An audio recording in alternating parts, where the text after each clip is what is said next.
बिस्मिल्लाहिर्रहमानिर्रहीम। अस्सलाम वालेकुम नाज़रीन। प्रोग्राम क्लिनिक ऑनलाइन के साथ आपका मेज़बान डॉक्टर शहजाद अली हाज़िर खिदमत है रमज़ान के स्पेशल प्रोग्रामों के साथ। नाज़रीन, जब हम ज़िंदा रहने की बात करते हैं ना, ज़िंदगी की बात करते हैं, तो इस डोर को चलाने के लिए हमें सांस भी लेनी पड़ती है और हमें खाना पीना भी होता है। और जब हम खाने पीने की बात करते हैं तो आपको पता है कि हमारी ख्वाहिश ये होती है कि पहली चीज़ जो हम खा रहे हैं या पी रहे हैं वो हलाल हो, और वो वही हो जो कि अल्लाह ताला ने हमें जो चीज़ें बताई नहीं हैं खाने और पीने के लिए, जो हलाल के ज़ुमरे में आती हैं, और उसके अलावा वो साफ़ हों, उसमें गंदगी ना हो, उसमें गलाज़त ना हो, उसमें कोई ऐसा अज़्ज़ा ना हो जो कि हमारे जिस्म को नुकसान पहुंचा दें। क्योंकि अगर वो साफ़ नहीं होगी तो क्या होगा, वो गंदगी जाके उसके अंदर इन्फेक्शंस होंगे, हो सकता है बैक्टीरिया हो सकता है वायरसेस हो सकता है प्रोटोज़ोआ हो, तमाम चीज़ें होंगी। लेकिन जब हम बात करते हैं सांस लेने की, जब हम खाने पीने की तो बात हो गई है, और सांस लेने की जब हम बात करते हैं तो सांस लेने में भी हमारी कोशिश ये होती है कि ऐसी हवा हमें मिले, ऐसी इन्वायरमेंट मिले जो कि साफ़ हो, जो कि आलूदा ना हो। क्योंकि अगर जिस तरह से हमने खाने पीने में कोई आलूदा पानी पी लिया या गलत या कंटेमिनेटेड फूड ले लिया तो होगा क्या कि हम बीमार हो जाएंगे। इसी तरह जब हम सांस ले रहे होते हैं और जो हवा ऐसी हो जिसमें बहुत ज़्यादा धुआं हो या जहरीली गैसेस हों तो क्या होगा, हमारे फेफड़े, हमारा जिस्म उससे मुतासर होगा। आज ये सारी बातें कहने का मकसद है, और वो मकसद ये है कि वो लोग जो कि स्मोकिंग करते हैं, अब ये सोचिए कि स्मोकिंग, जब हम किसी भी बीमारी की बात करते हैं, जब किसी कैंसर की बात करते हैं, जब हार्ट डिजीज़ की बात करते हैं, जब फालिज की बात करते हैं, तो टॉप लीडिंग कॉजेज़ में स्मोकिंग शामिल है। सवाल ये पैदा होता है कि डॉक्टरों को इस सिगरेट से क्या दुश्मनी है, या सिगरेट बेचने वालों से हमारा कोई मतलब कोई हमारी कोई ख़ानदानी दुश्मनी चल रही है जो कि हम स्मोकिंग के अगेंस्ट। खुद ये सोचने की बात है, और हमें क्या ज़रूरत है कि किसी भी इंसान को मना करें कि भाई तुम ये काम करो मत करो। लेकिन मैं आपको एक बात बताऊँ, जब एक इंसान 40 साल की उम्र में, 45 साल की उम्र में, 50 साल की उम्र में जब हमारे पास आता है, अब ये वो उम्र होती है जब उसके बच्चे अभी छोटे और बड़े के दरमियानी एज में होते हैं। अभी उनको उनके वालिद की फाइनेंशियल सपोर्ट की ज़रूरत होती है, फ़िज़िकल एंड मॉरल सपोर्ट की ज़रूरत होती है, और पता चलता है कि घर का कमाने वाला जो सरबरा है उसको फालिज हो गया, वो मफलूज हो गया, या वो उस आदमी को हार्ट अटैक हो गया है, अब उसकी एंजियोग्राफी होगी, फिर एंजियोप्लास्टी होगी या बाईपास होगा। अब जिनके लिए वो इंसान दिन रात गधों की तरह काम कर रहा होता है, मेहनत कर रहा होता है, मुशक्क़त कर रहा होता है कि उसके बच्चे, उसके बहन भाई, उसके माँ बाप खुश रहें, पता चलता है कि वो उनके लिए अब कुछ नहीं कर सकेगा। अलबत्ता वो लोग जो है अब कुछ करेंगे, लोगों के आगे हाथ फैलाएंगे, लोगों से हेल्प मांगेंगे उस आदमी की ज़िंदगी को बचाने के लिए। और अगर आपको फालिज हो गया या अगर आपको किसी तरह का कैंसर हो गया तो फिर उसके अलग अपने मसाइल हैं। तो ये वो वजह है जिसकी वजह से हर डॉक्टर की कोशिश ये होती है।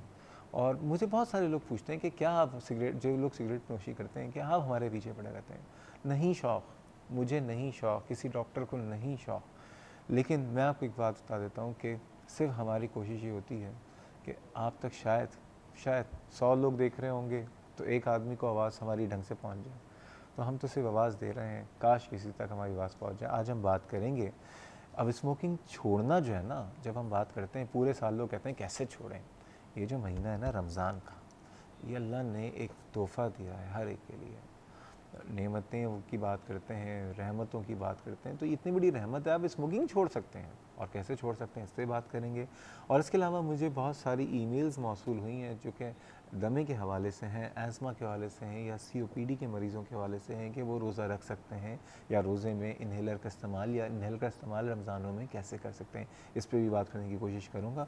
इस हवाले से जैसे कि आप जानते हैं कि जो आज हम बात कर रहे हैं बराह रास्त कर रहे हैं, आप भी शामिल हो सकते हैं अपने सवालात, अपने शुबों को शुबात के साथ। और अगर आप में से किसी ने स्मोकिंग छोड़ी है इस महीने में तो मुझे ज़रूर बताइए, ठीक है? क्योंकि आपकी एक कॉल पता नहीं सैकड़ों, हज़ारों, लाखों लोगों के लिए जो है वो एक बहुत इंपॉर्टेंट मैसेज बन जाएगा। और उसके लिए नंबर है 35305778 और 35305779।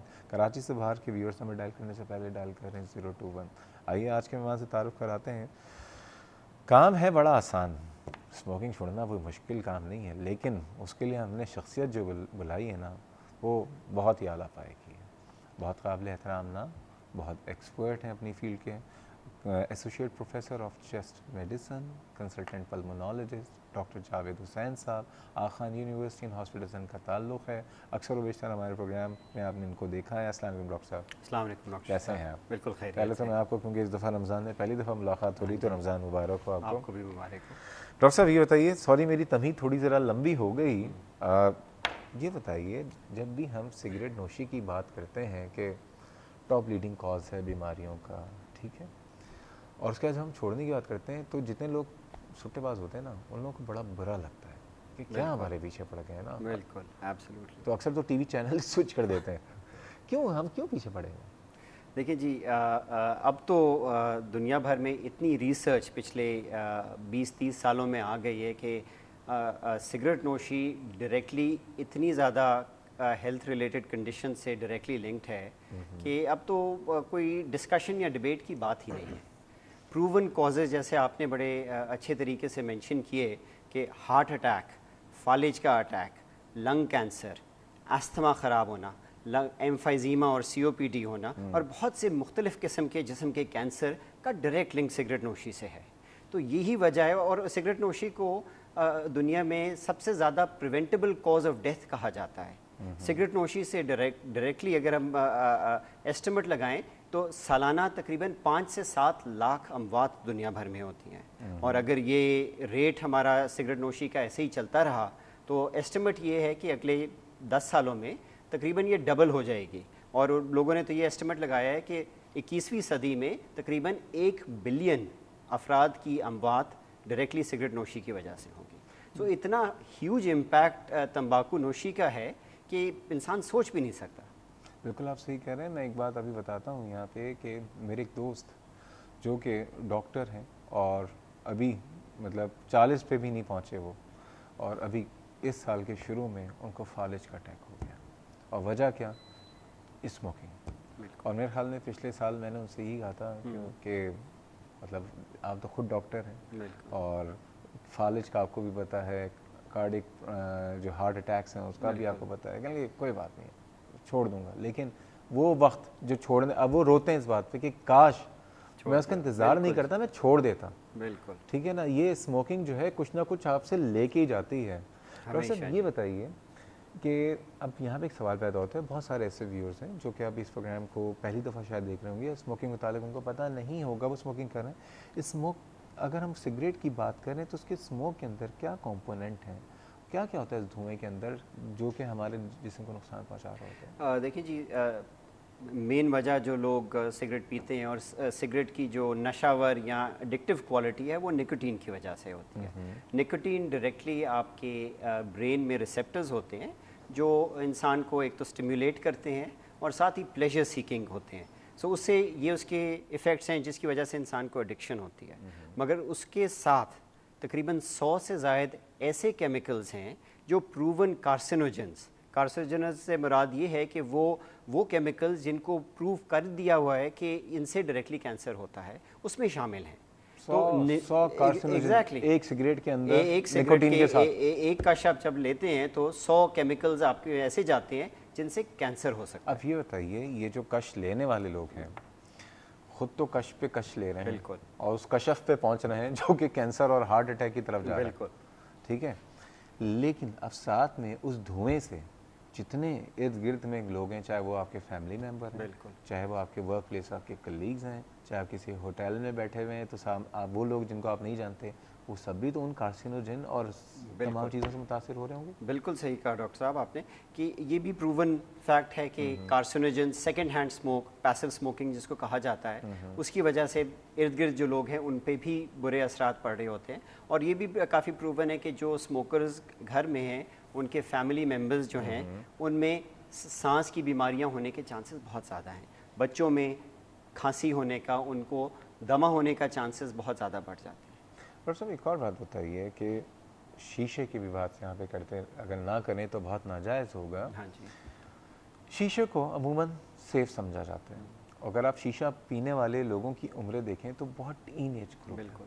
मैंने तो इनफैक्ट 10 साल और 12 साल के बच्चों को भी यहाँ कराची वे बोर्ड बेसन पे और क्लिफ्टन पे जो है बैठ के शीशा पीते हुए और अपने वालदैन के साथ, बिल्कुल। हैरत की बात की कि उनके पेरेंट्स बैठे हैं, वो बच्चे पी रहे हैं और उनके पेरेंट्स से इनफैक्ट एक साहब से मैंने पूछा तो कहते कि कुछ भी नहीं है, ये तो फ्लेवर्ड है, फ्लेवर्ड है, एप्पल फ्लेवर्ड एप्पल फ्लेवर्ड है। डॉक्टर साहब आप तो डॉक्टर, अलबत्ता उन्होंने मुझे मतलब जिस तरह से देखा कि शायद पता नहीं मैं इंतहाई जाहिल आदमी कि आप डॉक्टर हो गए ऐसी बातें कर रहे हैं, फिर मैं शर्मिंदा हो गया शायद कि मैंने गलत कहा। फिर भी मैं अपनी डिटाई भी हटा रहा और मैंने कहा नहीं, ये एप्पल फ्लेवर्ड नहीं है, ये उस सिगरेट से 10 गुना ज़्यादा है, 100 गुना ज़्यादा खतरनाक है। ज़रा बताएंगे ये शीशा कितना खतरनाक है? शीशे का भी ऑब्वियसली रिसर्च जिस तरीके से हम देख रहे हैं यहाँ पे, बल्कि दुनिया भर में हर जगह फैल रहा है, इसको बड़ा ईस्टर्न लुक दे के पब्लिसाइज किया गया और हर जगह में शीशे के बार बनना शुरू हो गए हैं, जो काफ़ी हैरानकुन चीज़ है। उसमें फ़र्क सिर्फ ये है कि जो धुआं है उसमें भी तंबाकू, वो पानी के थ्रू गुजर के आता है, और ये जो इसको प्रमोट करते हैं वो कहते हैं नहीं जी उसकी से वो डिटॉक्सिफाई हो जाता है, और ये बिल्कुल गलत है, बिल्कुल फैलेसी है। ये भी प्रूवन है कि अगर एक इंसान 1 घंटा शीशा पिएगा वो उसके इक्विवेलेंट है कि इंसान 100 सिगरेट पिए। तो आप खुद ही सोच लीजिए 1 घंटा शीशा और 100 सिगरेट, उतना नुकसान पड़ रहा है। डॉक्टर साहब एक कॉल है। अब्बास साहब अस्सलाम वालेकुम। जी वालेकुम सलाम जी। डॉक्टर साहब अस्सलाम वालेकुम। वालेकुम सलाम, कैसे हैं आप? ठीक हैं जी अल्लाह का शुक्र है जनाब, क्या सवाल है आपका? जी मैं डॉक्टर साहब से ये पूछना चाहता हूँ, मैं हूँ बड़ाग्राम का रहने वाला, सुबह सरहद खैबर माशाअल्लाह। पख्तूनख्वा, और हूँ मैं इस वक्त कराची में। मैं डॉक्टर साहब से ये पूछना चाहता हूँ कि ये फालिज का बीमारी जो है ये हमारे इलाके में बगैर सिगरेट के लोगों को भी लग जाता है। अच्छा। और दूसरी बात यह है कि हमारे इलाके में बहुत सारे ऐसे लोगों को मैंने देखा जो चर्च पीते हैं, सिगरेट पीते हैं, उस जो है उसका जो है मुंह जो है शक्की किस्म के होते हैं और लड़ाई झगड़ी दोनों के होते हैं। तो इसके बारे में आप बताएं क्या होता है? क्या वजह? आपका दूसरा सवाल नहीं समझा मैं। दूसरा सवाल ये है कि बहुत सारे ऐसी भी है जो सिगरेट यानी यही नशा करते हैं और उसको माँ बाप के साथ बिलड़ते हैं, भाइयों के साथ बिलड़ते हैं, झगड़ते हैं। जी जी बिल्कुल। इसके बारे 2 सवालों के बारे में बिल्कुल, इसका जो एक कंपोनेंट है साइकोलॉजिकल कंपोनेंट, उस पर भी बात करने की कोशिश करेंगे कि ऐसे लोगों में जो है अगर ये गुस्सा या लड़ाई झगड़े की टेंडेंसी बढ़ जाती है, और उसके बाद अगर आप नोट करें तो अफ्तार जैसे ही होता है ना, तो जितने हमारे सिगरेट पीने वाले भाई हैं सब फ़ौरन खजूर खा के बाहर भाग रहे होते हैं। ऐसा क्यों है और क्या कर सकते हैं कि वो बाहर ना भागें, सिगरेट स्मोकिंग ख़त्म करते हैं? मज़ीद बातें करेंगे, जा रहे हैं छोटे से ब्रेक के, हमारे साथ रहिएगा।